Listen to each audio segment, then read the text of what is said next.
Nah, di tengah jalan ya, belum rampung itu ada ini, Awan panas. ada awan panas. Lari semua. Supir begonya ketinggalan.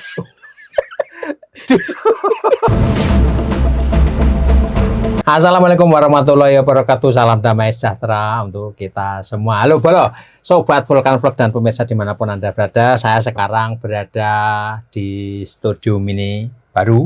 Dan ini pertama kali saya mengundang Pak Sudaryono. Ya. Pak Sudaryono ini adalah kreator channel Sudaryono Alblitari. Tentu Anda sudah sangat familiar. Apa isinya? Isinya terutama pantauan Gunung Merapi. Ya Pak Dar, gimana kabarnya Pak Dar? Kabarnya bagus ya. Hari ini saya tidak ke Merapi karena di kampung ada kegiatan ya. Kita kan makhluk sosial. Iya. Ya kalau ada apa-apa kan tetangga ya. Betul. Ya. Ya. Ini yang ngopeni gitu ya. Iya. Jadi walaupun tidak ke Merapi, tetap kita pantau ya perkembangan Merapi. Dari sekarang kan udah canggih alatnya ya. Ya. Sudah bisa mantau lewat CCTV dan juga lewat channel-channel resmi ya, termasuk juga dari BPBTKG ya. Tetap saja, dan kebetulan ketika saya keluar rumah juga bisa lihat langsung Merapi. Wah, ya. Kalau cuaca cerah kelihatan, Iya. karena lurus. Kalau kampung saya itu lurus ke arah Merapi. Iya, jadi Pak Daryono ini boleh dibilang ya, boleh dibilang ini jurnalis senior, dan ya saya sebut saja kuncen jurnalisnya Merapi ini. Karena apa? Karena dari sejak tahun 1999 itu sudah mantau ya Pak? Sebetulnya tidak 99 ya, saya itu masuk Jogja 92. Oh 92, okay. 92 itu saya tergabung ikut kegiatan ini ya, kepramukaan, dan bisa dikatakan sebulan sekali atau sebulan 2 kali itu pasti ke Merapi. Kegiatan kita memang kita arahkan ke sana. Saya ikut kegiatan kepramukaan di perguruan tinggi namanya Racana. Sering kita ke Merapi itu ya betul-betul menikmati alam ya, karena saya juga lahir saya dari Putra Kelut ya. Dari Blitar sana. Blitar ya. Iya. Gunung Kelut ya, karena sudah terbiasa di Kelut juga. Nah, ke Merapi senang karena udara dingin, segar gitu ya. Kita juga menyenangi alam raya. Jadi sering ada kegiatan 92 ya. Iya, 92 kita sering ada kegiatan kepramukaan di lereng Merapi, mulai dari Deles ya. Nah, kuliahnya di UIN ya, Sunan Kalijaga ya. Jadi apa-apa kegiatan naik ya. Naik ya. Dari mulai Deles terus sampai ke Magelang, kadang sampai Boyolali juga sering ada kegiatan itu. Zaman itu Kali Adem masih Kali Adem asik, asri sekali itu. Tempat camping kan itu. Tempat camping dan juga banyak ini apa namanya, warung-warung masih sederhana sekali itu.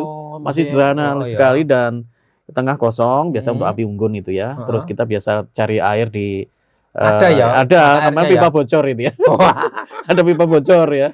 Dan juga belum ada bunker itu, belum ada bunker, dan masih alami betul ya. Itu kalau sekarang kan kayak gurun ya, batu pasir itu. Dulu itu anunya gimana tahun segitu? Enak sekali, enak, betul. Pohon pinus banyak. Oh, pinus. Iya, pinus banyak. Jadi kita sudah akrab dengan warga sana ya.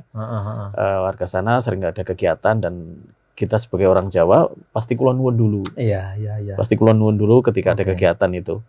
Dan saya dulu akrab di Kinarjo, akrab sama Simbah juga. Mbah Marijan ya? Iya. Almarhum. Juga sering ikut Gladen Gamelan. Oh iya toh. Enak ya. Kan ada gamelan di sana itu. Iya, jadi kalau 99 itu berarti terhitung ketika sudah saya profesional, karena 99 saya sudah jadi jurnalis profesional ya, di radio, walaupun di radio. Radio waktu itu radio dulu, terus saya sering pantauan itu nggak di Jogja tapi di Magelang. Oh iya toh. Di pos Babatan. Jauh juga ya, dari Serumbung ya. Iya, naik motor itu. Naik motornya udah pitung gitu ya, sering macet juga itu. Jadi kadang nyuruh. Padahal naik itu ke Babatan. Kenal dengan namanya Pak Sugiono ya, waktu itu pemantaunya senior banget. Terus sering masuk ke bunker yang peninggalan Belanda itu. Di belakang ya. Iya, kadang bikin mie juga di situ. Akrab gitu kayak saudara itu. Iya. Ya dulu kan belum ada ini ya, belum ada handphone ya. Belum ada handphone, dan juga kamera masih manual. Apa ya waktu itu, mungkin pager ya dulu. Belum ada. Pager kan tahun 95-6 ya. Oh ya. Iya, belum ada. Jadi hanya kita ceritakan aja. Iya, Isinya hanya cerita. betul ya. Dan fotografi kan juga Dokumentasi sesuatu yang mahal kan, gitu. Iya, Alatnya iya. mahal. Betul. Jadi hanya bisa cerita aja. Nah, ini perjalanan panjang segitu itu terus anu ya, kan penasaran juga ini mosok ora bosen sih. Anu apa segitu panjangnya. Mungkin belakangan ini hampir tiap hari malah itu ke Merapi itu. Saya ini kan non sewu, saya ini kan background saya pesantren. Oh. Terbiasa dididik untuk mandiri. Oh. Walaupun saya sering mantaunya kan sendirian itu. Iya. Sering mantaunya sendirian, subuh ya. Mencil lah ya itu. Mencil dan cari tempat yang memang Sepi, tidak ada siapa-siapa gitu loh. Karena kita iya. mencari atmosfer suara burung, Iya, ya, alam, dan itu betul-betul langsung ya. Kadang-kadang sempat ada komen juga, itu backsoundnya asli nggak ya? Oh. Kita tinggal arahin aja. Anu ya masih pada ragu ya. Wadah asik banget itu. Asik sekali. Ya saya biasanya cari titik yang betul-betul yang tidak rame ya, karena memang kita ingin membawa aura tengah alam raya ini yang mungkin pernah ke gunung ya, akan merasakan suasana itu. Membawa suasana pegunungan Iya. dalam sebuah ini ya, sebuah video yang sudah kita edit ya. Iya. Dan anu ya, kayak healing juga itu ya. Healing Dengarin suara alam itu. Dan saya merasakan dari tidak hanya kita melihat keagungan Tuhan ya, yang menciptakan Merapi, ada manfaat lain ketika kita sering bangun pagi ya. Kita bangun pagi, kita awali jam 3 biasanya kita persiapan. Oh iya. Melakukan aktivitas biasa lah, ibadah dulu ya. Manfaat dari sisi fisik, alhamdulillah ya. Sehat, jarang sakit. Iya. Jarang sakit. Ya, bahkan itu, jarang juga masuk angin juga jarang sekali. Karena kita sering di alam ya. Bahkan kalau sudah sampai ke atas ya, di lereng Merapi ya, di lereng pegunungan tidak hanya Merapi, kadang malah jaket saya lepas gitu loh. Jaket saya lepas karena apa? Karena saya awali biasanya mandi dulu. Mandi dengan air dingin untuk aklimasi itu ya. Jadi sehingga sampai di atas nggak kaget. Jadi badannya hangat malah. Oh. Nah itu yang anu ya, dinamikanya yang bikin nggak pernah jadi bosan itu ya. Iya, karena satu untuk terapi ya, untuk terapi kesehatan. Apalagi saya sudah kepala 5 ya, kepala 5 ke atas itu. Dan itu saya manfaatnya luar biasa. Jadi alam ya, sering menghirup udara pegunungan, udaranya segar, walaupun perut ini kosong ya. Iya. Kalau biasa sarapan itu setelah habis Merapi ya, jam 10, jam 9 baru sarapan, baru minum itu. Habis subuhan paling minum tok ya? Enggak malah sering bawa air itu nggak kemaan, nggak minum malah. Oh, lajan itu ya. Ini malah sehat itu. Iya. Nah, terus ini Pak, karena kan berarti sepanjang rentang waktu itu kan tentu menyaksikan drama-drama Merapi lah ya. Ya, drama dari drama kecil, sedang sampai yang paling top itu kan 2010 itu. Yang kita badikan itu mulai tahun 2006. Sebetulnya waktu kejadian Turgo 94 saya juga ke sana juga. Hanya Turgo, kita masih mahasiswa ya, masih mahasiswa. Hanya sekedar lihat-lihat aja kalau itu. Tapi yang betul-betul video yang sudah kita dokumentasikan ya, yang sudah saya upload juga mulai tahun 2006. Letusan 2006 ya? Iya, sebelum letusan. Oh, sejak sebelum. Jadi pagi itu sebelum subuh malahan kita itu berangkat ke Merapi untuk ini mencari itu view Wedus Gembel. Oh iya. Kan 2006 kan bagus-bagus tuh. Iya. Gede-gede juga. Dan itu yang runtuhnya Gegerboyo ya? Nah, Gegerboyo malah saya di Kenarjo itu. Posisi di Kenarjo bersama di rumahnya Mbak Marican ya. Dan mendengar namanya gemuruhnya itu. Yang 2006 itu. Ngeri, Pak? Ya ngeri karena alat juga sudah mulai canggih ya. Tapi tidak secanggih sekarang ya. Kalau tahu kita juga ngeri juga. hanya dengar saja gitu loh. Mbak Marican masih seger ya. Ini pengalaman yang unik ya. Ketika 2006 ada erupsi itu, pagi-pagi kita itu berangkat jam 4 ya. Kita jam 4 katanya kena material. Kita nyari titik bunker itu di mana itu. Kan itu rata dengan material ya? Itu. Nggak ketahuan ya. Saya masih ingat tuh, saya terus ada jurnalis asing juga yang ngikut sama saya. Terus juga ada fotografer Mas Eko almarhum. KR ya. Ikut bareng-bareng. Ah, ini tuh titiknya di mana? Kenapa? Materialnya waktu itu yang terlihat apa? Iya, debu. Pasir sama batu ya? Batu-batu gitu loh. Panas masih ya? Wah, masih panas. Terus ketemu titiknya, terus kita di situ nggak ngeliput. hanya canda-canda aja kok kayak gini yo. Luar biasa ini Merapi itu. Ya. Ngeri. Terus akhirnya evakuasi kan. Nah, evakuasi ada kejadian lucu juga. Nah, mungkin teman-teman yang biasa mantau Merapi pasti akan ingat kejadian. Jadi waktu itu menggunakan alat berat untuk ngeduk itu loh. Ya, bego. Nah, di tengah jalan ya, belum rampung itu ada ini. Awan panas. Ada awan panas.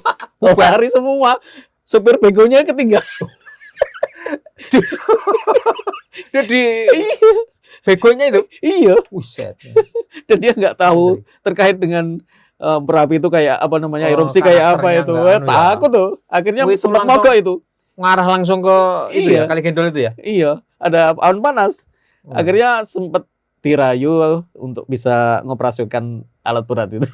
Yang 2006 ya? Loh itu. Trauma juga dia. Trauma. Lihat bergulung-gulung itu. Kalau dulu kan gede-gede awan panas ya. Kalau sekarang kan paling 2000 meter. Itu aduh gede sekali gitu ya. Dulu tuh 3 kilo, 4 kilo biasa itu. Yang 2006.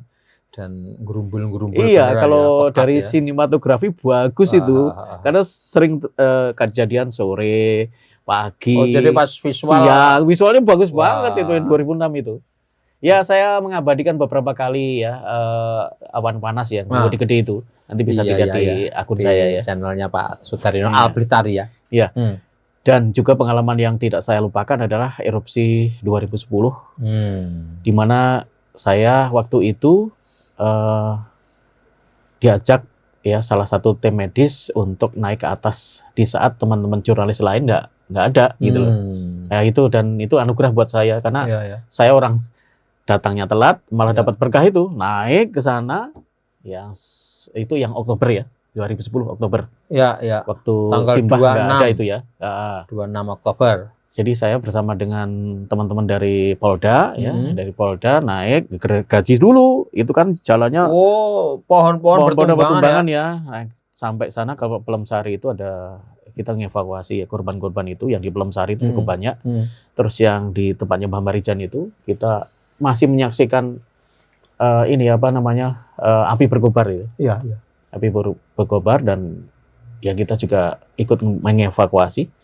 Ada beberapa korban juga yang meninggal dunia, termasuk jurnalis, ya, dari Viva News itu. Iya. Ini yang saya ceritakan ini semua terdokumentasi dengan cukup baik. Untuk korban memang tidak kita upload karena itu etika ya. Betul. Udah etik nggak boleh lah. Nggak boleh ya.